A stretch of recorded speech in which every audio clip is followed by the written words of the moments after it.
The Zay Initiative, an ode to the past and not to the future, a collection of Arab dress and adornment, celebrating the human narrative.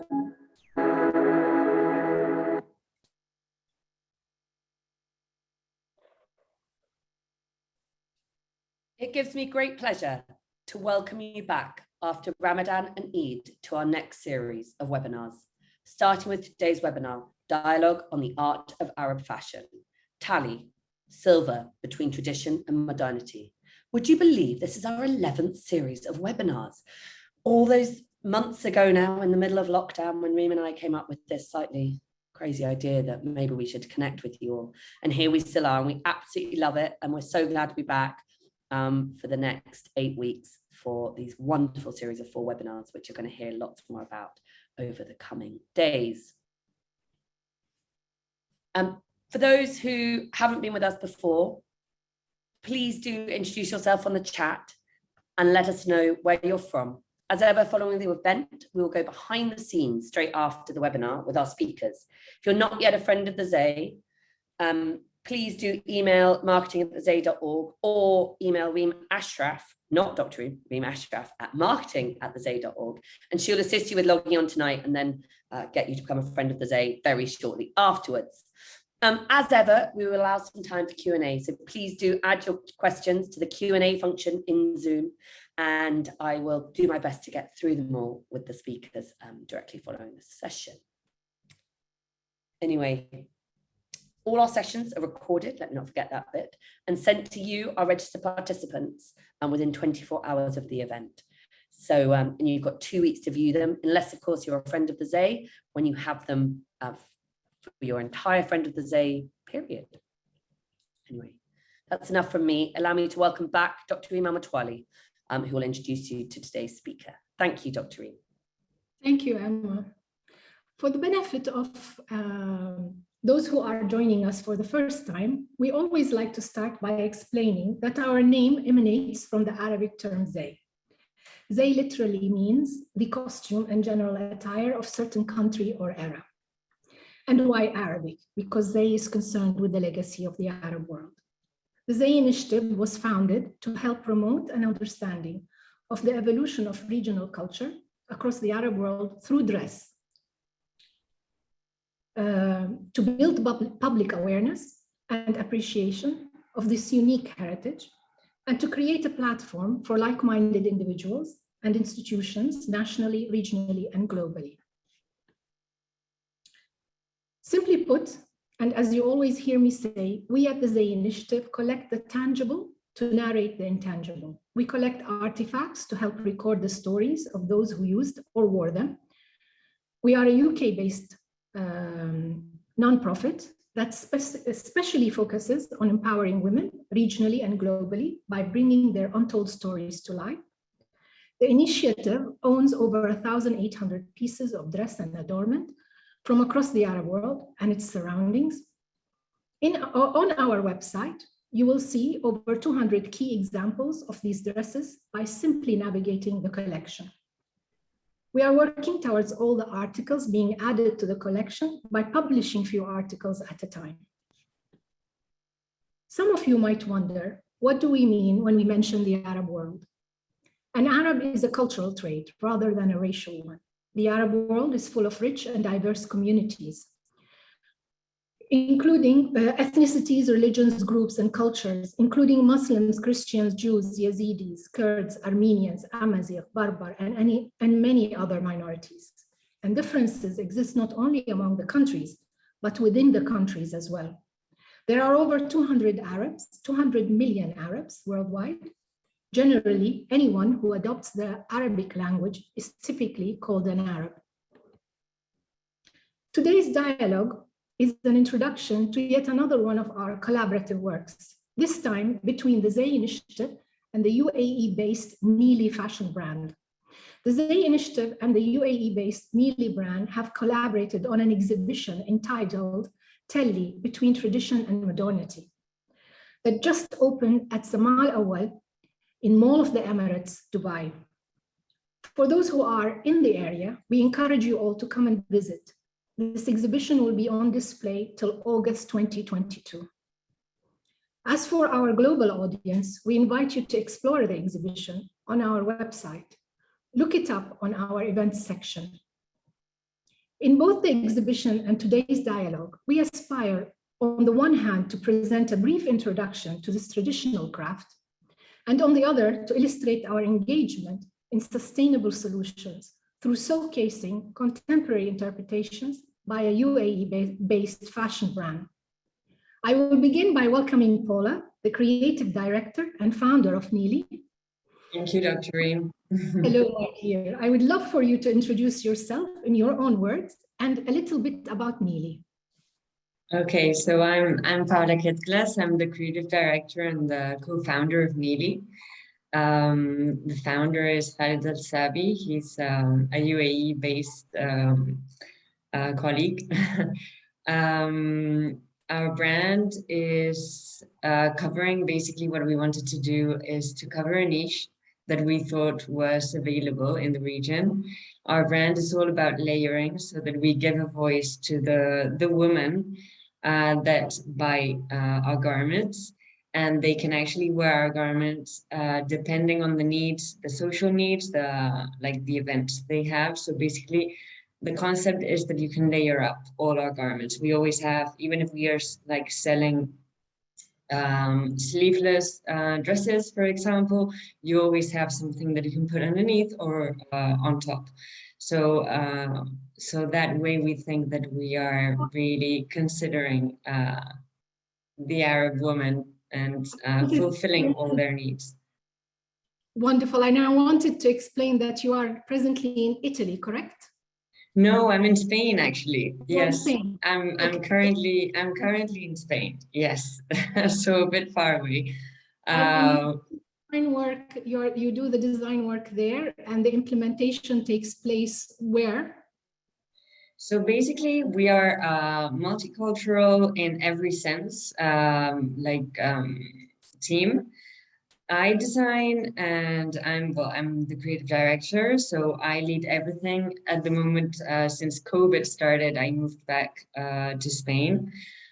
So I do everything from here, but then our fabrics come from Italy and France, and then our manufacturing site is also in Europe. So basically, like all the initial procedure before the garments get to our customers, they are in Europe. But then everything that is related with the showcasing, with the marketing, and with the display of our garments is in the UAE. So basically, like if anyone wants to see our things, if every showroom we've had, every display of the collections has been always in the UAE. So that is for us very important to be present there first before anywhere else. Yes. Great, wonderful. I think we will be exploring a lot about NIILI as we get along. Amazing. But just for the sake of introducing the subject matter, I thought I will begin with some background information as to what Talli is. Fantastic. And if I may introduce you all to the topic, I will begin the dialogue by presenting a brief on the craft of Talli, before we delve into the designs and contemporary interpretations that were produced by NIILI.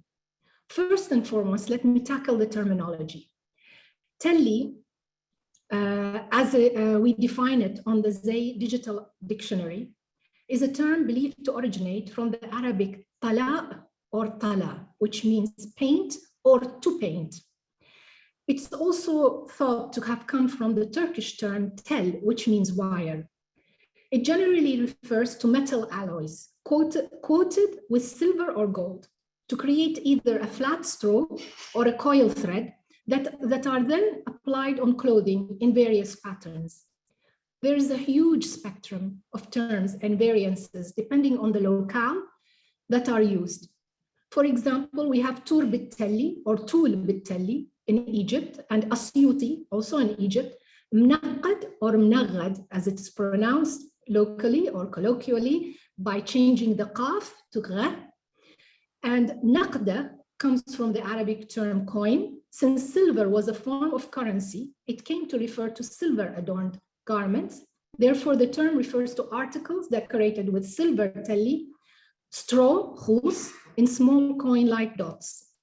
We have the Persian term zardozi or khus zardozi, and zar in Persian means gold, while dozi means embellishment, referencing metallic thread embroidery. The Turkish term sırma is a reference to raised metallic thread embellishment. We also have the Indian term mukesh, seen often accompanying chikankari embroidery, native to Lucknow, where the unadorned wire is referred to as badla. The thread wound around it is called qasab, which is from the word qasab in Arabic. Tiny spangles are called sitara, and the small specks or dots which are made out of the wire are called mukesh, or at times it's called fardi. Now, historically, metal thread embellishment has been used extensively throughout the Middle East, Asia, and parts of Europe, with references made to its use with the Egyptian linen in the Bible itself. With 3,000-year-old specimen of netting made with flax is still preserved in the Museum of Mont Bijou in Berlin. So as you see from the metal embellishment, this form of metal embellishment appeared in Egypt, Ottoman Turkey, India, Central Asia, but the key thing to remember is that in each country, it adapted a different form and is known by a different name, which can get to be very, very confusing. Now, royals, patrons, and even individuals were and continue to be fascinated by the use of gold and silver thread. Literature reveals that gold and silver metallic coils are drawn through a series of dies to obtain a fine thread. The technique traditionally started with slabs of metal melted, beaten into thin plates, divided into small slips, which were rounded by a hammer and then filed to form a wire. Otherwise, it could be slabs of metal that are melted and pierced through steel sheets and hammered flat to necessary fineness to create a 2 to 3 millimeter thick metallic straw. So there are two forms of the coil. Precious metals such as silver or gold were first used. In time, this was substituted by metal alloys that were then plated with silver and gold. And today we have mass commercially produced tensile versions in multitude of lustrous colors that comes from Japan by all places. The wire format is used in embroidery, such as zardozi, sarma, mukesh, where the wires can be worked into a variety of patterns and motifs. Gold work is always surface embroidered. So what do I mean by that? The wire can be wound around a silk or cotton filament core to make it into a thread, and the vast majority is done in the form of a laid work or couching. And what do we mean by couching? The gold threads are held onto the surface of the fabric by a second thread, usually of fine silk.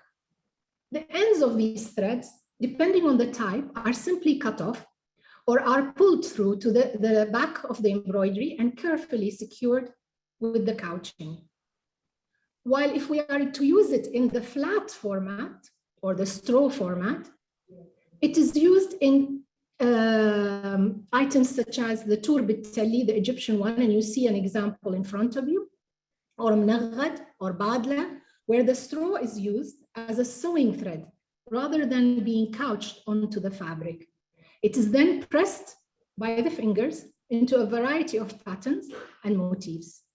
Alternatively, the straw can be braided into cords, and you will see that when we come to the UAE, that are then applied to adorn articles of dress and is known in the UAE as talli. Now, gold and silver embroidery, or the use of metal wire for stitching work, is thought to have originally developed and found its roots in Asia and has been around for about 2,000 years. This kind of embroidery reached the peak of success around the Middle Ages. Each culture used its own technique. This is an example of metal embroidery by the Mao people of China. Tul bit-Talli or Tur bit-Talli, the name translates roughly as net with metal. It is cotton or linen mesh adorned in small strips of metal. It's also widely known as Asyuti, in reference to Asyut city associated with its manufacture. We are now in Egypt. The story goes that in the 1920s, with the discovery of the tomb of the pharaoh Tutankhamun, tourism to the area increased.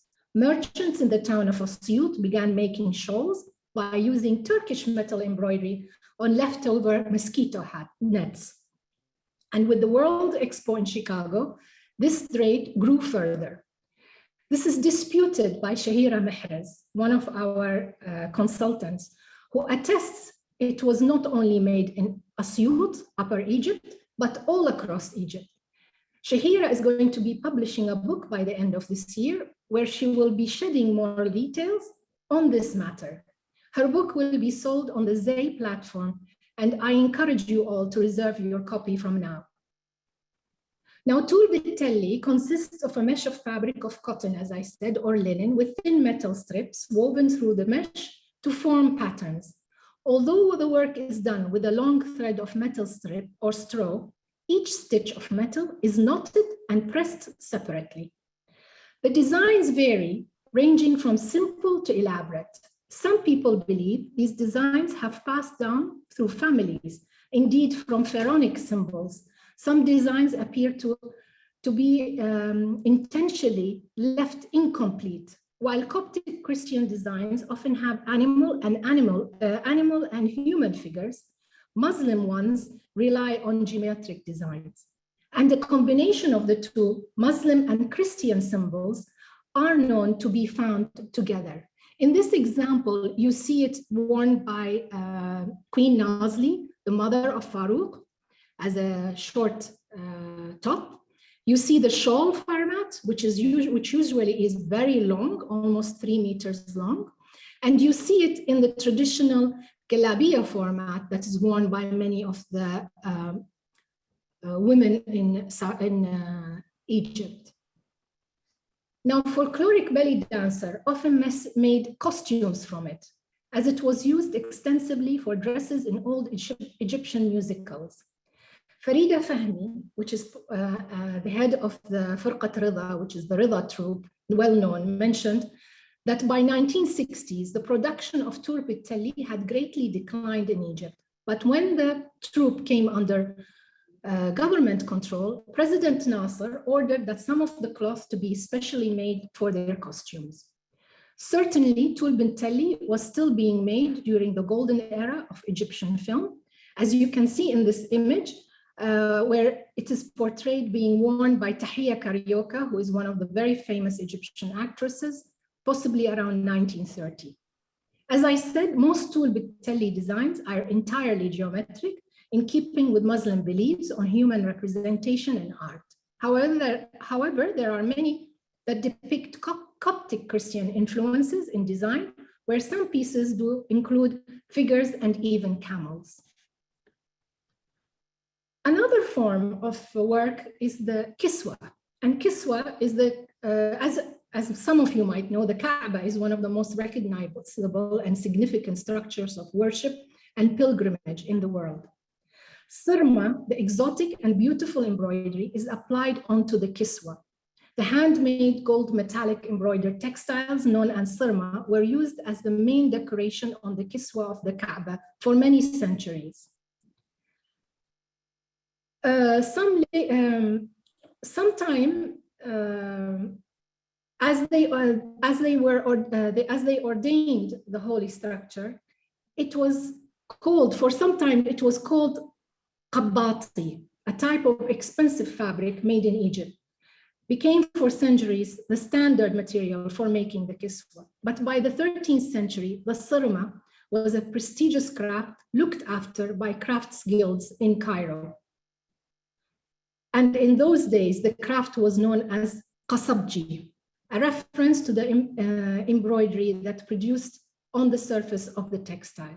So if it was available in Egypt in the 13th century, it means it moved from there to the Turkish and then acquired the term tel eventually. Until the 1920s, the kiswa was produced in Cairo by the sirma makers. Every year, an elaborate procession would accompany the kiswa on its annual journey to Mecca. Craftsmen in Cairo worked for 6 months to produce a piece that would, after a year, be cut into pieces and distributed among the devout as a haloed, prestigious fabric segment for good luck charm or a protection amulet. For any craft to survive, it has to evolve with time, and the problem with sirma is the limited number of people who practice the craft, centered around the Azhar Mosque. In 1962, the manufacture fully moved to Mecca in Saudi Arabia, which leads us to the Ottoman sirma. Originally, the main theme of the sirma was calligraphy that recalled the ayah or the verses selected from the kiswa of the Kaaba.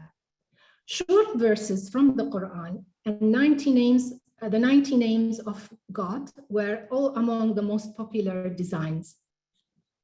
As its popularity increased, sirma also was incorporated or had incorporated such themes such as flowers, bouquets, and vegetal scrolls. With time, the sirma came to be used by the military on their uniforms and by the Coptic church to decorate their outfits and furnishings. In Turkey and Egypt, this tradition is also used to embroider bridal gowns. Nowadays, the sirma can be seen on cushions, purses, and beddings. We must remember that modern Turkey was preceded by 7 centuries of rule by succession of Ottoman sultans. At the height of its power, this dynasty ruled over an empire that spanned the Balkans from Greece to Austrian frontiers, most of the Middle East, part of North Africa, much of the Caucasus and the Crimea, and at times part of Italy, Poland, and the Ukraine. Cities such as Athens, Budapest, Belgrade, Sarajevo, Bucharest, Sofia, Beirut, Damascus, Baghdad, Jerusalem, Mecca, Cairo, Alexandria, and Tunis were all at some point part of its territories. Therefore, throughout the late 18th and 19th centuries, the use of metallic thread was so prevalent that certain textiles were embellished almost exclusively with them. As you see here, and many of those who are from the Arab culture will recognize that these pieces can be found all across the Arab world by influence of the Ottoman Empire, which takes us to the Indian subcontinent.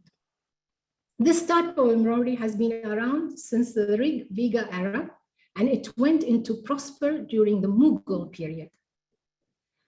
The huge spectrum of colors available in the market includes silver metallic, gold metallic, and rayon metallic. There are several distributors who sell these threads on a large-scale basis across the country. Surat in Gujarat is the biggest metallic thread manufacturer in India and continues to be the major exporter of raw materials, especially to the Arab region. So the Talli that comes to the Gulf region comes basically from there. And Iran, already we mentioned the Zardozi, and Zari, meaning gold or embroidery in gold, is another part of the Zardozi. Now, the port of Surat was linked to Meccan pilgrimage or Hajj route, and this served as a major factor for reintroducing this ancient craft back to India. As you see, it is used in different formats, by whether it is on the cap or as embroidered onto the fabric itself. And I'll go into that in a minute.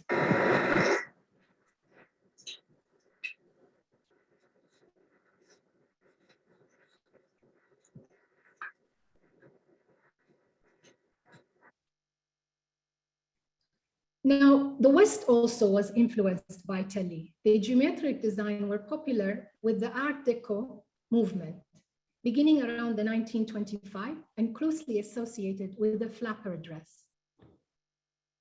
And Hollywood, Tur Talli has been used in Hollywood productions such as the 1934 Cleopatra movie. It was draped on Heidi Lamar in Samson and Delilah. It was also worn draped over the head as wraps and as wedding gowns. And designers and designer brands, many designers and designer brands have been influenced and utilized Talli technique in their fashions, from Chanel to Tory Burch. Here we see examples from John Galliano for Dior. And we come back to the Arabian Peninsula, closer to our exhibition that's taking place today. Now, Mnaghad and Talli, the two terms are very popular in most of the Arabian Peninsula. It is used in different formats, as you can see here, from Najd in Saudi Arabia, that very heavily adorned piece on the right. You can see it, it's all silver, and it's typical of the Najdi dress or overgarment known by the name thobe. To Bahrain, which is what you see on the far left in white, it is decorating the neckline of the dress. To Kuwait, to Yemen, you have two outfits from Yemen using different formats, embroidered silver and the straw silver. So it is very popular in most of the area of the Arabian Peninsula, which brings me to the Talli craft version associated mostly with the UAE. Now, Talli craft associated with the UAE, Oman and Yemen, and areas of southern Iran with a large population of Arab ethnicity. It's a kind of braid woven by hand using a technique like a bobbin lace, as you see in those images. The women use pins to organize the threads on a cylindrical pillow positioned on a metal stand known as kajuja. Earlier, white or black colored cotton threads were mainly woven together with silver or gold straw, known as khus. Today, vibrant colors from cotton to synthetic thread is woven, and not only silver format of straw is used, but tinsel straw in a rainbow of colors are incorporated. The goal is to create intricate designs where the number of bobbins can reach as high as 40. Talli patterns are based on elements in the natural environment, such as flora and fauna, or common household items, each with a corresponding name derived from these sources. The resulting cords are applied in geometric patterns on the neckline of the garments, or athwab, or the tunic dresses, or kanadir, also on the cuffs or sleeves and ankles of the underpants sirwal. In this image, you will see that the head veil is adorned by the Talli in the mnaqqad format or mnaghad format. And the thobe is the combination, or the overgarment underneath that is in white, is also again in a combination. There is silver embroidery on the neckline and there's silver Talli on the net fabric. The same is in the underneath. You have silver embroidery on the neckline, but the silk fabric is brocaded with silver straw. So there are different combinations of this material, of the techniques that are applied in order to using Talli. Some common Talli designs like bukhusa, which means single strand, or fankh al-batikha, which means a slice of melon, which has parallel slanted shapes that evoke watermelon seeds, are repeated down the center of the braid. Creating these cords is a lengthy and complex procedure. To make 1 meter cord of Talli, it can take anything from a few hours to few weeks or even months, depending on the complexity of the design. And we will get to this when I speak to Paula, because we had such a difficult time trying to find and source this Talli. Once the cords are created, several cords of Talli are couched next to each other on necklines, cuffs, hems, or other borders to create striking designs. In the olden days, such a craft was traditionally practiced by Emirati women in their homes, where they would decorate the collars, hems, and cuffs of clothing. Since such a traditional craft was limited to the Emirati household, it ended up fading as a result of modernization, which brought the mass production of generic textiles and adornment techniques. Today, the craft is kept alive through the hard efforts of government-backed institutions. So while mnaghad, or mnaqqad, on the other hand, is where metal straw is threaded, pressed and flattened, as I said, into a variety of dotted patterns and motifs. It is applied in geometric and vegetative patterns on the neckline, on outer cloaks, ibi, and on the overall garments, athwab, or veils, or shelas.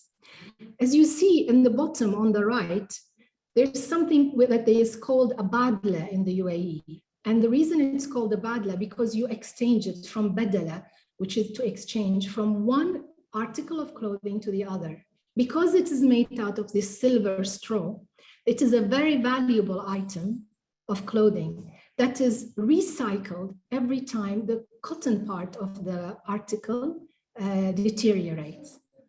And I thought that was a wonderful thing to show, just to give you an idea of the way these things are used.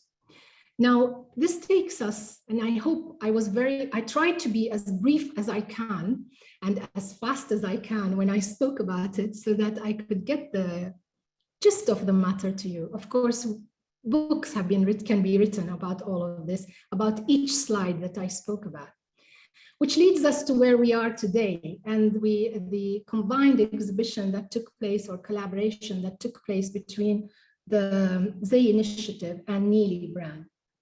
We prepared a short clip of the traditional forms of Talli from the Zay collection, portrayed in 5 traditional outfits spanning from 1970 to post-2000, together with 5 outfits inspired by these traditional forms and expressed through the creative style of the UAE-based fashion brand NIILI.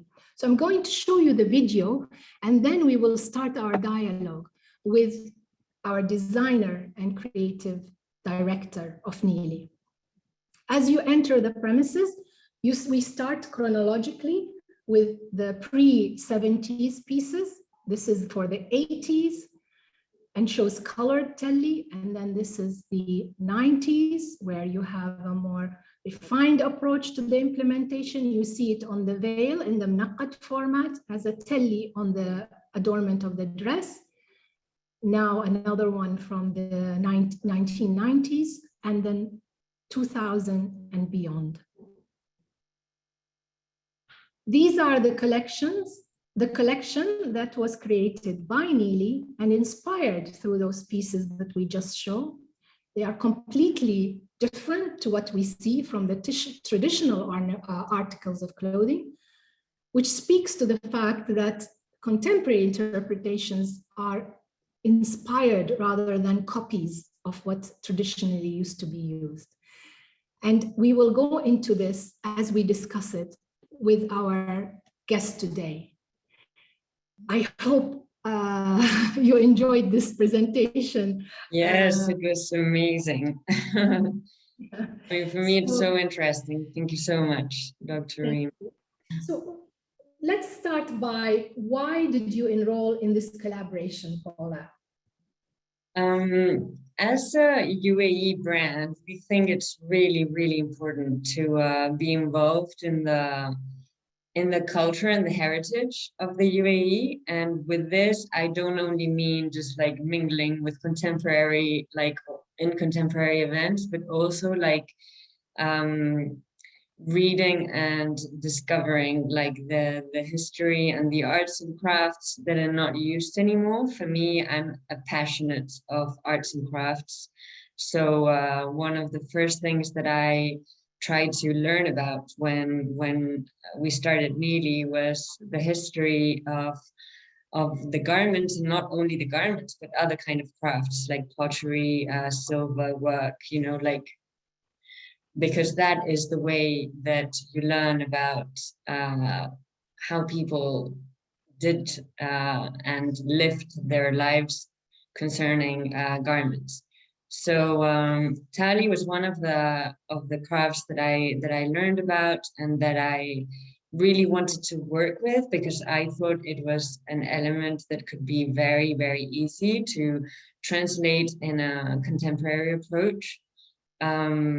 Obviously, the way that I've interpreted and used Talli has been a very humble approach. I mean, all the garments that are just like treasures that you've showed that are made with Talli, I was never trying to compete with all those, because that is just like unattainable. We would have needed years of work to do those garments. But so I have really tried to do this collaboration with all my respect, obviously, to the UAE tradition, and with a very modern approach, or what I think was a modern approach. So yeah, so going back to you. Yeah, when you saw the material in itself, and when you looked at the inspirational pieces, how did this influence your let's say route map or creative route to get to where you are? I mean, what is it that you took from it? What did you look at? What attracted you first and foremost? Or did you look at the composition of it? Yeah, so for me, like Talli was, first of all, when I discovered it, we can see in the image on the right that it's like basically like having a ribbon, but it's a more sophisticated ribbon. Okay, so for me, it's like it opened like a world of possibilities, because what you can do with a trim like that, in this case, I used the single strand tari, so the possibilities were gigantic. Then I started looking at the traditional garments and where they were positioned, the shapes, if they were very geometric, very organic, like, you know, normally what I've seen most is like they're placed in the upper part of the body, in the cuffs, in the bottom part of the pants. So I was trying to see like how it was used in that way, and what were the places that were like the main positioning places. Then also a very interesting thing for me is to see the fabrics they used to apply the Talli, you know. So it's very interesting that you've got like very like transparent and like fluid fabrics on one side that are in complete contrast with this more stiff, you know, like trim that is Talli. And then on the other side, you've got like silks or like more robust fabrics. So that was also very interesting for me to discover.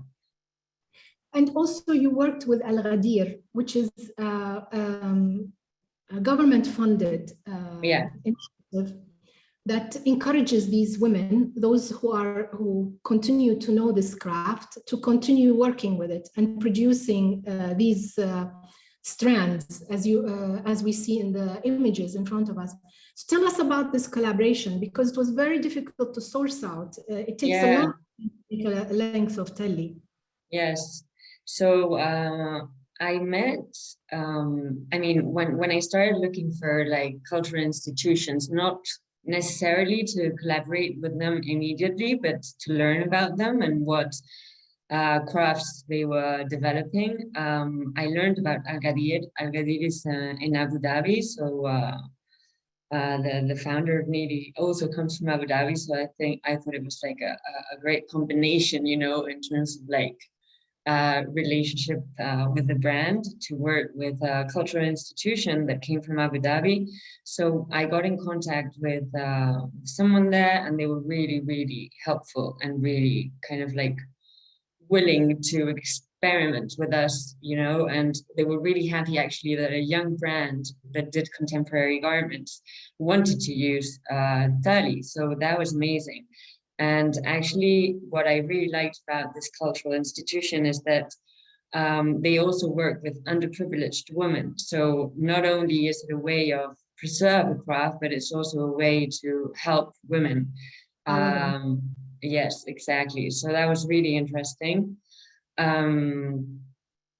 So yeah, here, I mean, in this slide, yes, I wanted to go into the designs and to show how you worked them, because I love the fact that you use different fabrics, and even different techniques. You have here, as you see in the middle, crochet that is then laced by this Talli work.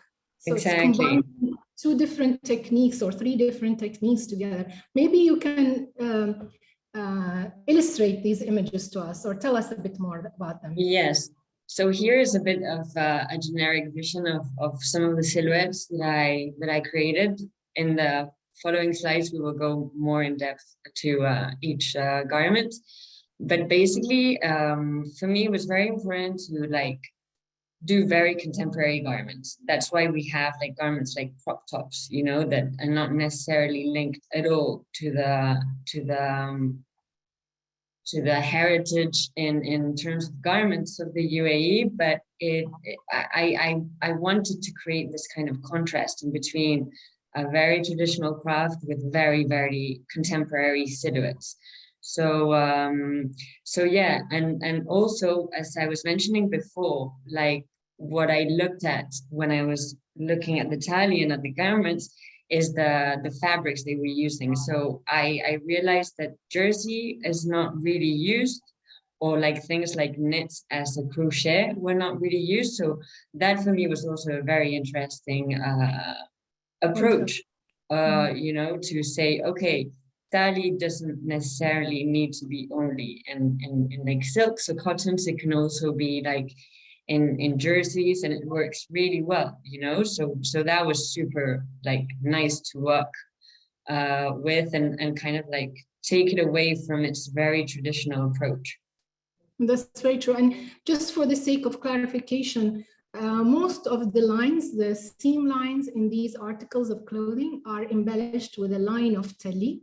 And some of the Talli is also woven between the crochet holes that you see, for example, in the pants.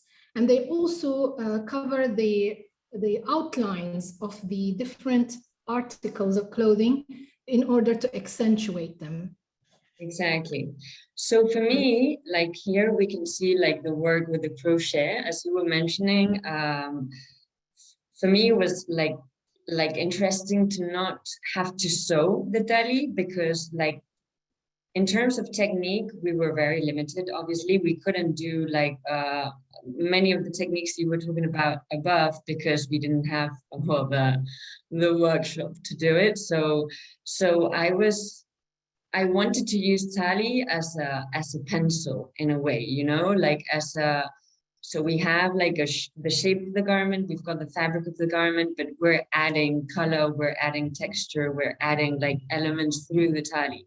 So in this sense, I weaved it. I didn't sew it. So in this work, in these pants, basically I just needed to have the base of the pants and then just weave the Talli within the holes of the actual crochet.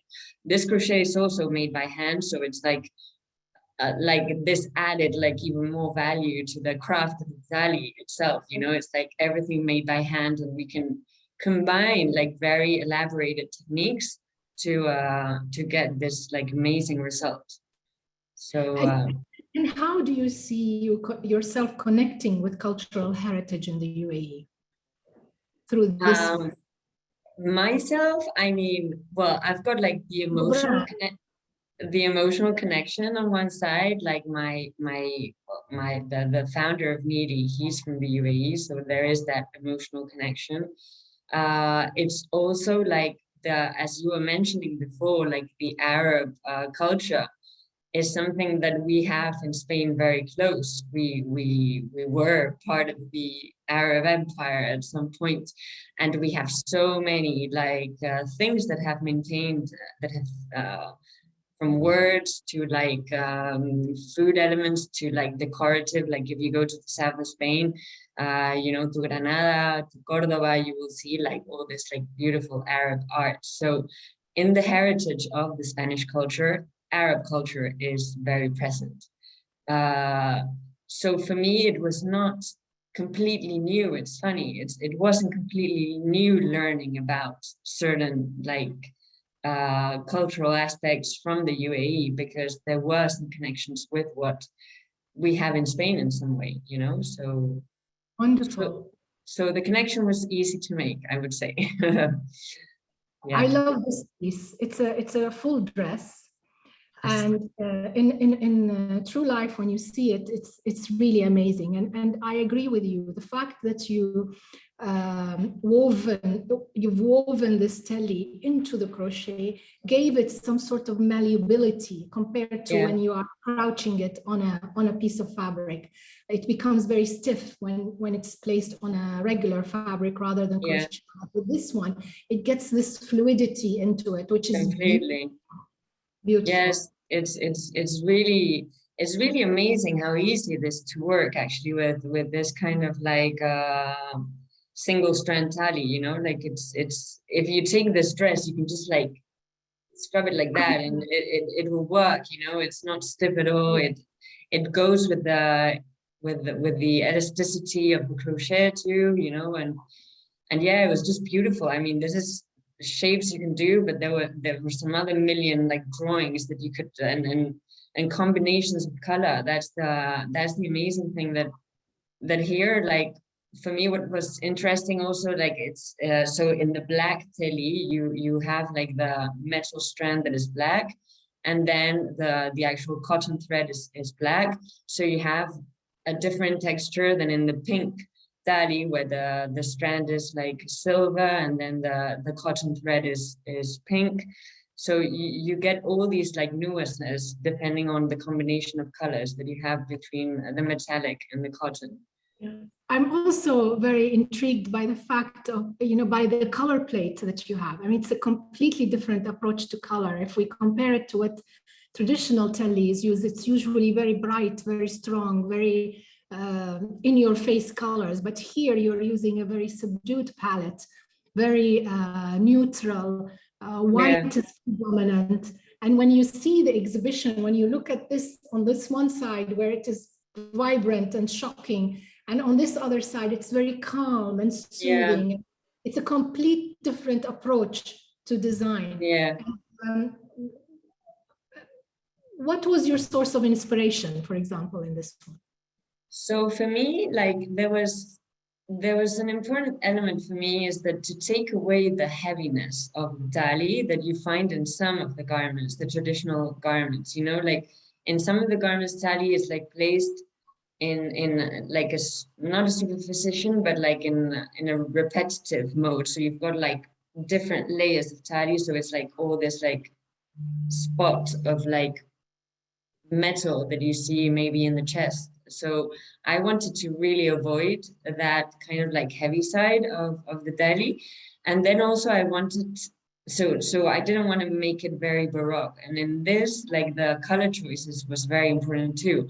I wanted something subtle, something like soft and fresh and not something heavy. So I didn't want like very bright colors. I wanted like soft, and just like very graphic, you know, like colors. That's why in NIILI we never use black or very little, but here I thought it was very interesting to use like black Talli as a very graphic element. As I was saying before, you know, like just taking like a pencil and just like drawing the like geometric elements on the garments. So and we come to this, which is also the continuation of this idea. And how important is it for you to work with the arts and crafts of the UAE? So for me, it's super important. I mean, my approach to fashion goes beyond trends. For me, fashion is not only like what we're using today, but it's like the history of our civilization. So for me, it's very important that every territory has its own way of doing things, and that needs to be revisited, but that can't disappear ever, you know? So that's why this project was so amazing for me. And I've been so lucky to work with you directly, Dr. Reem, because for me, like the conservation, the work that you do with your with the Zay, it's just amazing, and I really appreciate to have people like you, you know. So my approach is, I mean, the way that we can help as a young brand is like doing these kind of projects and showing that Talli can be used in many different ways. It's not only like an ancient technique that shouldn't be used for modern purposes, you know, it's just like this amazing element that should be definitely used. And could be applied in a completely different manner to what completely. Yes, completely. And this is one of the things we're struggling with, because to many people, they expect that we would be presenting something that is very similar to the way it is traditionally been used. But what I liked about this project is we got the perspective and the creative mind of someone who is from out of this culture, but reacting to the culture itself, and making it in a format not typical of what you expect. Yes, that was completely the goal. I mean, I also, like, for example, this top can be a bit controversial, and the crop top too, you know, it defines a lot like the silhouette of a woman's body, and maybe that is not necessarily that adapted to like certain parts of the culture, but I thought it was a very interesting way of like, this is really like following trends. For example, this top, now the trends go towards like emphasizing like a very feminine silhouette, you know, so this was a way of saying, okay, you can emphasize, you can use it in a very like cool way. This is nearly like a motorbike kind of like outfit in a way, if you want to look at in a more abstract way. And Talli fits really well into this transition of like the jersey that is very light and that has this very subtle print, and suddenly these black patches. So the Talli is like the one that's transitioning from one color and one texture to the other. And I really like this top, actually. I think it's very interesting. Back again, the same. This is the same idea, and these tops actually also, what I really tried to do is like position the Talli in the place where it's normally positioned in terms of like upper garments. So normally it's positioned like in the upper side of the body. And it is in the garments that I've seen from the UAE, it is very organic. So like the geometry is more organic, let's say. So here I didn't want to do like any like squared pieces or any like I wanted something very, very fluid, very like, you know, that kind of like embodied or embraced like the body. So also to give it this kind of twist. And then in the right, you've got these kind of like pants that are jersey pants with some fringes. And I have seen that normally in the traditional pants, you've always got the Talli, as you were explaining very well, in the bottom, and it were those exchangeable pieces. So what I did here is I just surrounded the black part of the pant to not focus the attention only on the bottom, and just like this draw. It's kind of the same shape, you know, it's like a rounded shape, but it's just like a more kind of like elongated, yes. Yeah, elongated shape and much more simple. Yeah. Very interesting the way you've worked with it. This is also a wonderful piece. Yes. Where, you know, I love the way you have mixed the sheer fabric together with the more decorative fabric of printed fabric again. Yeah. Yeah, this was again this is really focusing on the upper part of the body where traditionally the Talli is placed. And I just wanted to make it very, very simple. You know, it's like a very decorative positioning, because as in the other garments, they are following like some other shapes. Here is really like a very like straightforward geometry. There's just like straight lines in the top part of the body, in a jersey top. That is also the interesting. So this is like basically like having a sophisticated version of a t-shirt, you know, a long sleeve t-shirt. But I think it works really beautifully. And that even though here we have more of repetition, the repetition is not heavy, you know, it's still very light and fresh. Yes, and I mean, I think it's very brave.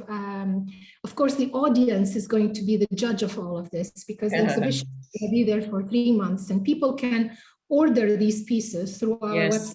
People who are interested in these and want to obtain one of these items, they can go ahead and connect through our site and then connect to yours in order to make the order.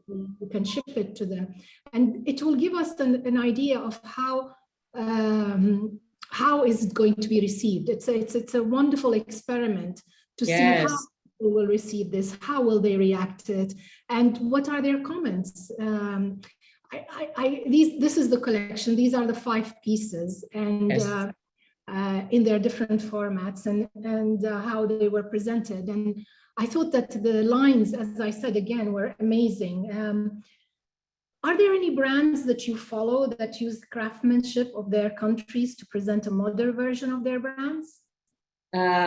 Yes, there are, luckily.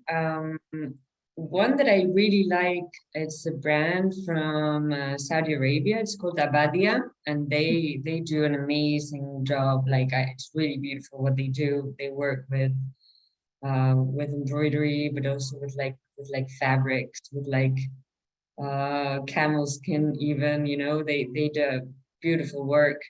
Then maybe more like internationally known, we have, and me coming from Spain, Loewe, that is part of the LVMH brand. They're doing a magnificent job also, like preserving so many arts and crafts from Spain, you know, and presenting them in a really interesting and modern way. So you have many examples that make you see that you've got like the highest quality with the most creative minds, and going back to crafts, you know, all the time, and presenting this really like amazing collections. So well, you know, it has been a wonderful experience working together, and I'm really excited to see the outcome of this through this webinar and through the other the exhibition in itself, and people feedback on the situation. I see it coming in. So I guess we have time for some questions, Emma. We do, very quickly, because we are running out of time. But Paula, wow, at the comments, just to summarize them, everyone just absolutely adores the work you've done. And thank you so much. They love the brand designs. Dr. Reem, could you just pop back to slide 30 for me? Yes. My apologies, technically. Thank you so much for inviting me to this collaboration. I'm really felt honored to be working with such an amazing institution. It's all Reem, but it's a total pleasure. In slide 30, the headdress. Was this crochet, then Talli, hanging in strings down the front like a face mask, or did you weave the Talli into the headdress as well as dangling? It is stunningly beautiful, and I could see great demand for weddings. Oh, wow. Okay, amazing.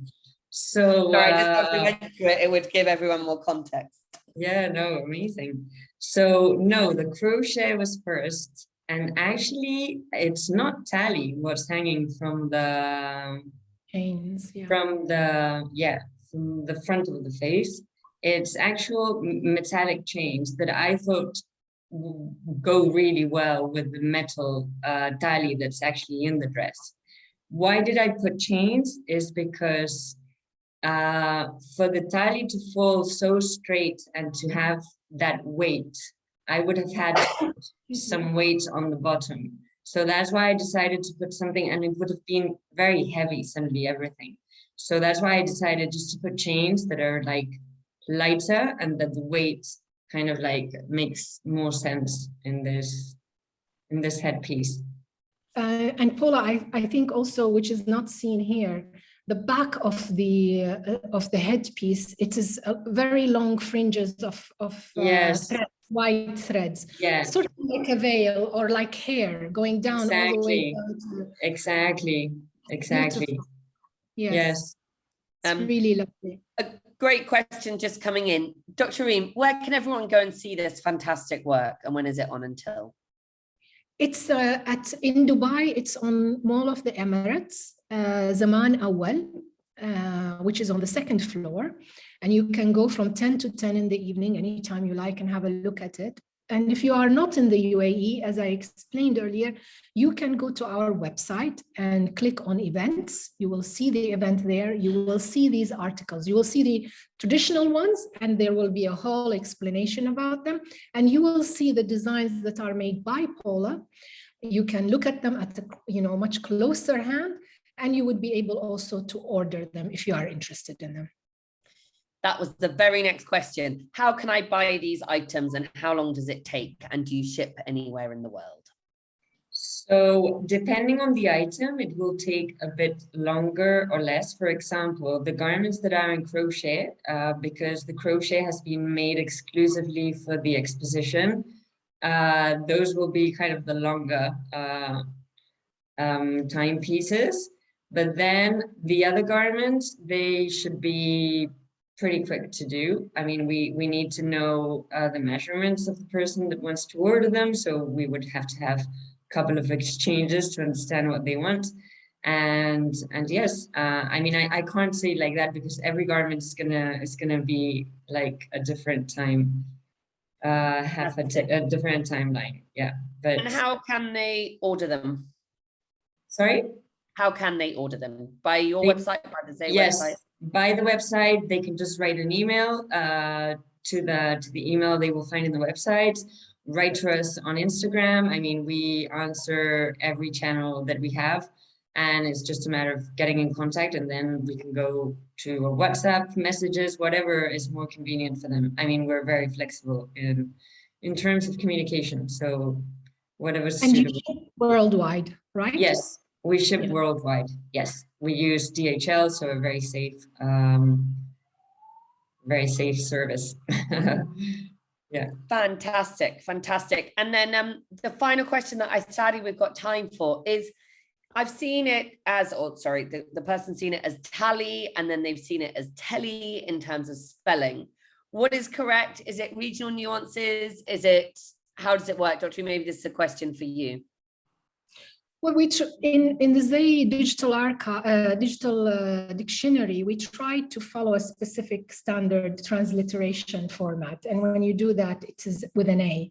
But Arabic words are really pronounced differently from one area to the other. For example, as I was explaining, badla, which is the cuffs that are used on the sarwal, the underpants. You can say badla or badla, depending on where you are, and it changes. So depending on how you're hearing it, you're writing it. And that is the problem that we face, or the obstacle that we face, and we have to sort out all the time with our work within the Zay Initiative. But there is no one correct way of writing these, and you have to play with the terms in order to find, when you are researching, in order to find it through your research. Okay, so there we go. So head over to the Zay Initiative. We are trying to become that defined dictionary here at the Zay to help try and limit the confusion, I think, is probably the key word. Dr. Reem, as ever, absolutely fabulous. Wonderful to be back here. Paula, thank you so much for having the faith and the belief to join this collaboration. And I really do think we're going to do some wonderful things together. Yeah, really definitely. Go and see the exposition. It's wonderful. Yeah, absolutely. It's really lovely. And hang on, we've got one of our guests has just said, Dr. Paula Richards talks about how we celebrate culture through the 5 Fs: food, fashion, famous people, festival, and flags. So there we go. That's nice. Oh, that's nice. Thank you. Thank you. Wonderful. All our friends for the Zay and anyone else who'd like to join, quickly message Reem Ashraf, and we will join you behind the scenes when you can all ask Paula and Dr. Reem your own questions. Look forward to seeing you there. Otherwise, back in 2 weeks on the 31st of May. And that is a talk, Dr. Reem, remind me, all about universities. It's with Professor Raina Lewis and Dr. Tanya White, Professor Raina Lewis from the London College of Fashion. It's going to be absolutely fabulous. And it's basically exploring the importance of research in Arab culture and heritage. So, yeah. So we will see you behind the scenes. Thank you all so much. And good night or good morning, wherever you are in the world. Amazing. Thank you. Thank you, Paula. This was wonderful. Thank you so much. Thank you so much. Thank you, Dr. Reem. Thank you, Emma. Thank you. And thank you to our guests.